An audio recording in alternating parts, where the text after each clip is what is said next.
అధ్యక్ష కేటీఆర్ గారు 10 years minister గా చేసిండు కానీ ఆ మాటలు ప్రతిసారి సత్యదూరమైనటువంటి మాటలు పెట్టి అబద్ధాలను ఊరంతా ప్రచారం చేసుకోవాలనేదే వాళ్ళ కాన్సెప్ట్. ఇవాళ మేము మహిళలకు ఒక లక్ష్యంతో పనిచేస్తున్నాం. 1 కోటి మంది మహిళల్ని కోటీశ్వరులను చేయాలనుకున్నాం.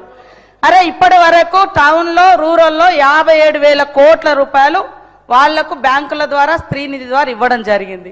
మీ లెక్క మేము రెండోసారి అధికారానికి వచ్చినాక 1 రూపాయి కూడా మీరు మహిళలై వడ్డీ లేని రుణాలు ఇవ్వలేదు. పైగా 3,000 కోట్ల రూపాయలు వాళ్ళ మీద భారం పెట్టిపోయినరు. మేము ఈ 6 నెలలకు ఒకసారి 3 నెలలకు ఒకసారి వాళ్ళ ఇచ్చిన ఇప్పటి వరకు దాదాపుగా 1,121 కోటి రూపాయలు 1,121 కోట్ల రూపాయలు వాళ్ళ వడ్డీ డబ్బులను అంటే వాళ్ళ వడ్డీని పే చేయడం జరిగింది. మేము ఎగ్గొట్టలే అధ్యక్ష, చేస్తా ఉన్నాం. ఎందుకు ఇంత లేడీస్ అంటే మీకు అంత వ్యతిరేకం? అరే ఒక లక్ష్యం పెట్టుకున్నాము, ఆ లక్ష్యాన్ని ఆ సంకల్పాన్ని రీచ్ కావాలనుకుంటున్నాము. మేము ఇవాళ మీరు మూతేసినటువంటి శిల్పారామం దగ్గర 106 షాప్స్ మహిళలకు వివిధ గ్రామాల నుంచి ఉత్పత్తి చేసినటువంటి వాళ్లకు మార్కెట్ సౌకర్యం కల్పించినాం. మీరు ఫ్రీ బస్సు పెడితే కూడా దాని మీద అనేక రకాల సెటైర్లు, తప్పుడు ప్రచారాలు, తప్పుడు వీడియోలను చిత్రీకరించడం, ఇవన్నీ కూడా అది మీ వంతు. ఇది తప్పు, ఇది సరైంది కాదు. తరతరాల అణిచివేత నుంచి ఆత్మగౌరవంతో, అస్తిత్వంతో, ఆత్మవిశ్వాసంతో ముందుకొస్తున్నటువంటి ఆడవాళ్ళ వెంట సపోర్టుగా ఉండండి, సహకరించండి. అది నిర్ణయాధికారంలో కావచ్చు, కుటుంబ అధికారంలో కావచ్చు, రాజకీయ అధికారంలో కావచ్చు. నేను చెప్తాను అధ్యక్ష, ఒక ఉదాహరణ. మొన్న మా దగ్గర మేడారం అయింది. మేము వాళ్ళకు 6 కోట్ల రూపాయలతోటి 565 మందికి షాప్స్ పెట్టించినాం. మొత్తం వాళ్ళు with in few days, just 10 days నుంచి 15 days లో 3,33 లక్షల రూపాయలు అదనంగా వాళ్ళు సంపాదించుకోవడం జరిగింది.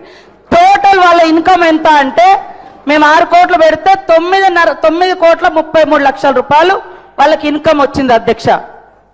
ఒక అక్క రోడ్డు మీద మేడారం పోయే వాళ్లకు ఒక 50,000 ఇస్తామే టీ కొట్టు పెట్టుకుంది.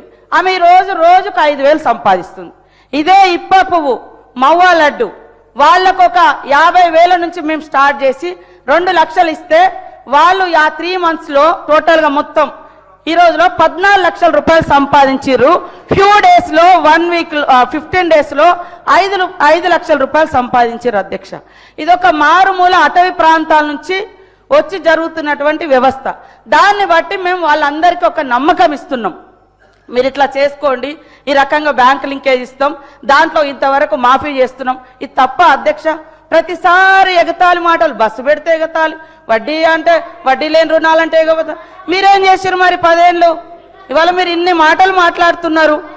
కేటీఆర్ గారు మీరు మాట్లాడినవన్నీ ఒక్కసారి మిమ్మల్ని మీరు ఆత్మ పరిశీలన చేసుకోండి. మీరు 10 ఏళ్లలో ఎన్ని ఇళ్ళు ఇచ్చారు?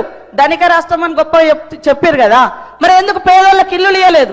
మరి ఎందుకు అందరికి ఉద్యోగాలు ఇవ్వలేదు? ఎందుకు దళితులకు భూములు పంచలేదు?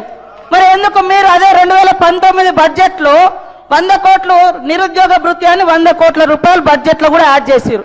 మరి ఎందుకు ఇవ్వలేదు? అంటున్నా. చెప్పడానికి బాగానే ఉంది, మరి ఎందుకు చేయలేదు? ఇవాళ మీరు చేయలేదు. మీరు చెప్పండి.